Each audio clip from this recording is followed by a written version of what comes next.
Hello guys, so I want to share a video with you on how you can use max power car wash from Turtle Wax, and you probably see that there's a lot of videos on this car shampoo, but I just want to share how you can use it alternatively if you have an IK foam sprayer, especially this one. So I just want to talk about a few things about this product itself, more about the dilution ratios.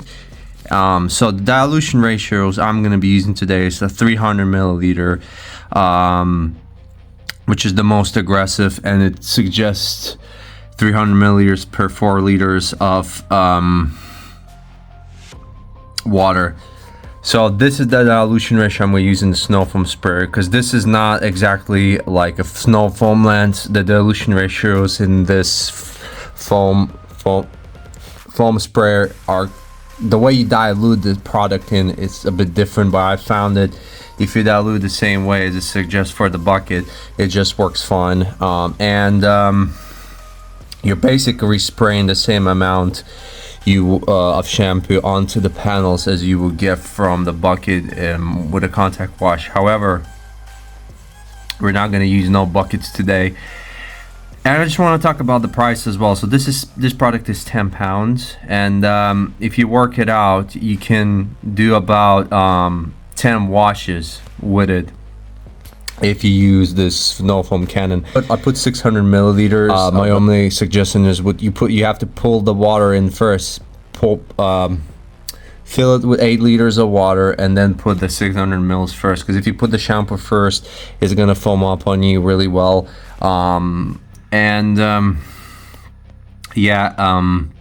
This is all what I want to say about the dilution ratio with this product, and there will be a lot of pumping.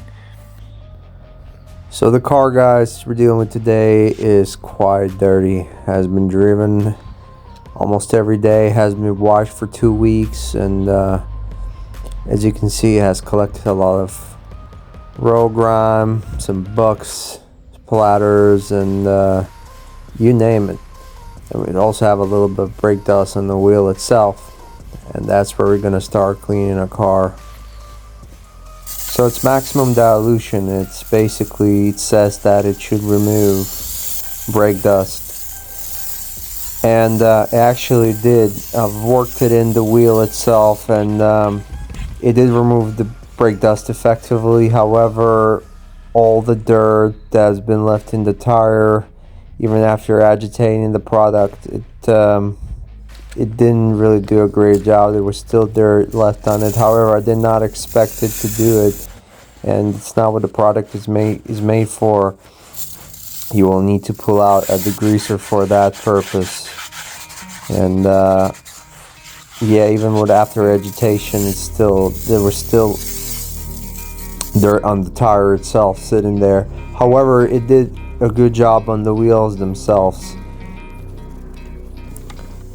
Here I'm using ONR to neutralize the suds, and it will make the rinsing off process a lot easier. The bar just flows off the surface quicker.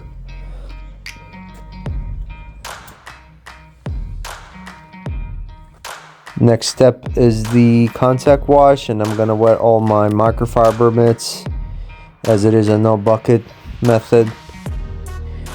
So I sprayed the shampoo directly onto the surface and onto the wash mitt to create maximum slickness. I'm going to work it in using straight lines, top to bottom, and I'm going to use one mitt per side of the car, and I'm going to use both sides of the mitt. Each section of the vehicle, I'm going to be using a clean microfiber mitt. In total, it's about 5 mitts. So I'm going to use ONR again to neutralize the suds, and sometimes I skip rinsing off the suds and I go directly into the contact dry end of the car.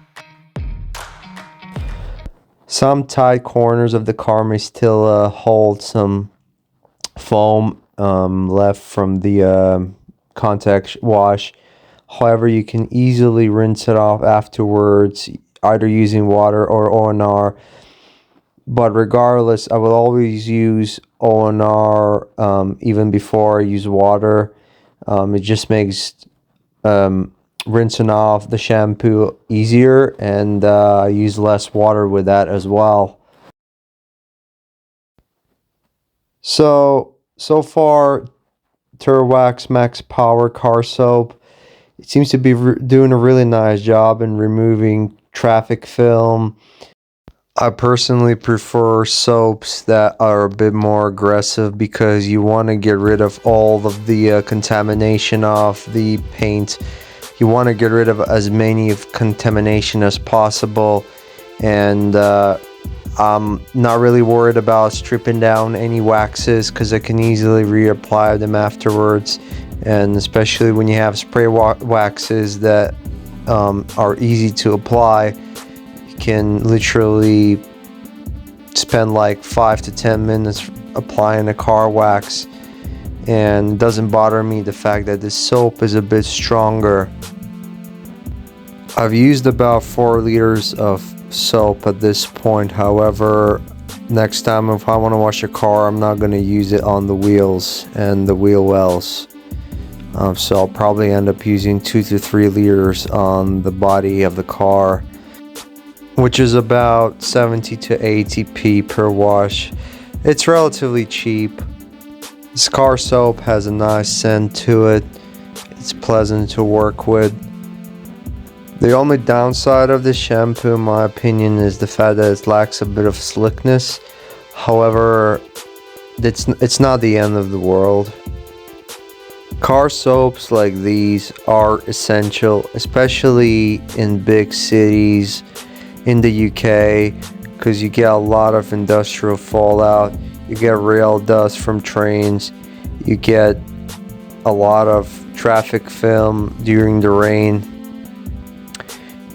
you get a lot of tar from road constructions, and etc. There's just so much contamination, and it's really difficult for a pH neutral shampoo to get rid of that. And it probably won't, and it said it won't, but these stronger shampoos, they have the capability at least to reduce the amount of contamination that you have to remove anyway with a clay bar.